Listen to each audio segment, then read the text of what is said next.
Rather Be the Devil opens with Rebus out for a meal with his girlfriend, and as he's wont to do, he mentions a murder that happened in the restaurant where they're dining, and it's a restaurant in a posh hotel in Edinburgh, and the murder happened nearly 40 years ago in 1978.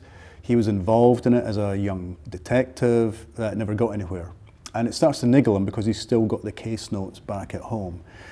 And then there start to be resonances which mean that this case may be solvable in the present and may have some connection to stuff that's happening in the present. In the present, Rebus's ex-colleague, Siobhan Clarke, is looking into an attack on a young gangster, Darryl Christie, who runs Edinburgh, and he's taken over the city from an older gangster called Big Ger Cafferty, who has been Rebus's nemesis. And Cafferty is in the frame for this attack on the younger gangster, and at the same time a financier has gone missing. So there's quite a lot going on, and it all starts to seem to connect. Maurice Gerald Cafferty began life as a homage to a gangster in Lawrence Block's novels featuring the private eye Matt Scudder.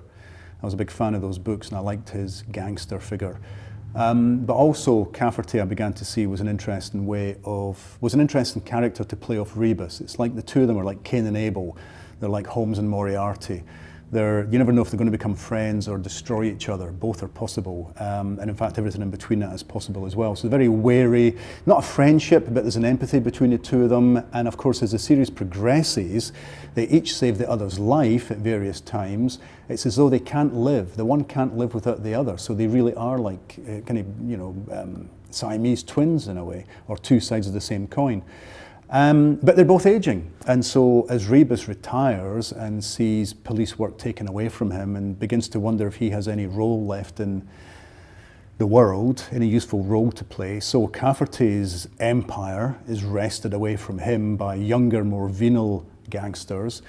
And at the end of the previous book, Even Dogs in the Wild, there's a scene with Rebus and Cafferty where Cafferty walks away holding up one finger to say to Rebus he thinks he's got one good fight left in him. And this new novel is the story of that one good fight for both men. Next year, 2017, is the 30th anniversary of the first Rebus book coming out, and so we're going to celebrate that. Going to have festivals, going to do lots of public appearances, maybe do a little music festival around Rebus's taste in music, I don't know. All kinds of thoughts and ideas bounced around at the moment. But as part of that process, I'm not going to write a book next year. That's the plan, is that I'm not going to write a book next year. So I'm not really thinking about that too much. And there's never been a plan for Rebus, never been a long-term plan. I never know between books if there's a new book about to arrive and what that story might be of that book. But at the back of my mind, in a tiny, tiny, tiny compartment, there is the vague beginning of a story that may be the next Rebus, but it probably won't be next year, or probably be for the year after, if the good Lord spares me. I know the good Lord will spare him, but will the good Lord spare me?